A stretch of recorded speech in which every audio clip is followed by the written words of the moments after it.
And syempre mga kuys, ilalagay na natin itong Delo Gold Heavy Duty Diesel Engine Oil. Paano sirain ng motor 101? Okay. A few moments later.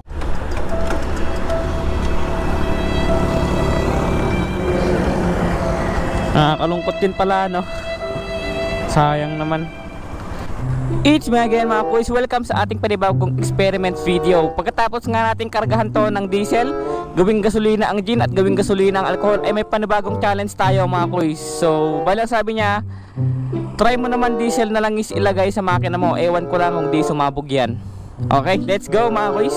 So bali may lang isa tayo dito mga kuys, Delo Gold, kung saan nakalagay dito is heavy duty diesel engine oil 1 liter. So let's go. Dito sa part ng video na to ay hindi ko alam na ito na pala yung last time ko siyang magagamit.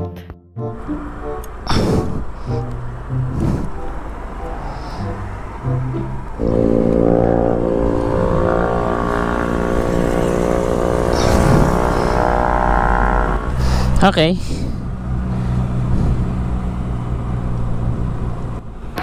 Ito na pala ang huling higpit.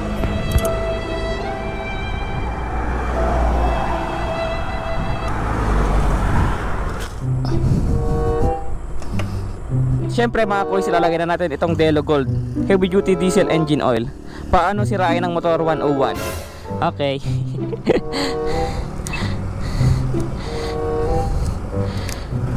Yan, silyado yan mga kuys ha.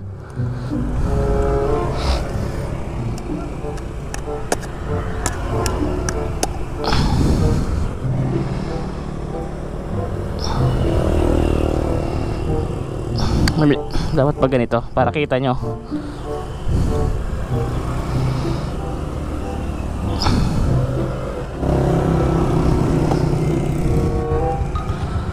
Okay.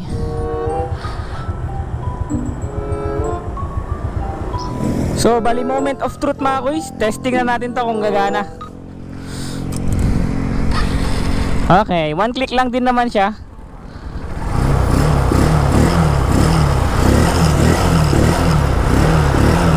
Testingin natin siyang igala-gala.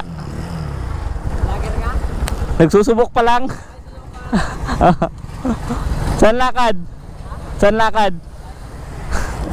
Tolo. Ayan nga. Sige tol. Kuya Len. Salamat mga tol. Naka-vlog ko ba? Oo.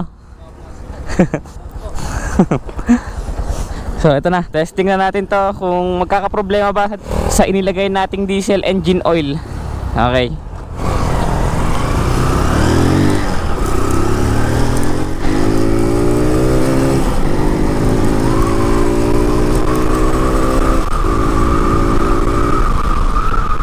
Okay, 80 km/h. Pini-basic niya lang. So bali ang order natin mga kuys is 24,617. I-update ko kayo mamaya after ng testing natin na to kung ilang kilometro yung matatakbo natin.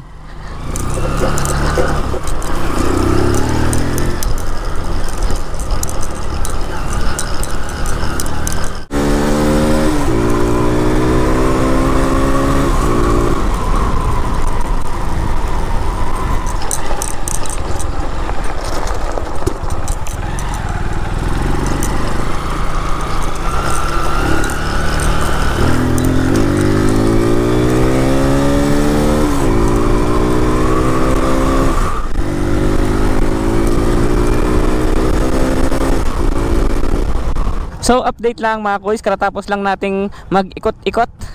And ang odo na ng ating motor is papunta na siya sa 24,626. So bali high RPM yung takbo natin kanina. Talagang hiyaw na hiyaw yung makina. So far wala namang lumalabas na usok sa kanya. So bali ang napansin ko dito mga kuys sa may diesel engine oil na ginamit natin, hindi siya gaanong ma-vibrate. Nagtataka ako kung bakit ganon. Tsaka at the same time, yung makina niya, hindi siya ganun kainit. Langis kasi na ginagamit natin na pang gasoline engine talaga, pag ganung takbuhan na, talagang sobrang init na. Dito sa langis na to, hindi siya ganun kainit. Yun lang ang napansin ko sa kanya. Hindi siya ma-vibrate, at the same time, hindi rin sobrang init sa makina. Yun ang feedback ko sa diesel engine oil. A few moments later. Nalaglag yung tools natin mga kuys. Kaya bumabalik ako sa dinaanan natin kanina. Sakit wrench pa naman yun. Wala na talaga yung sakit wrench.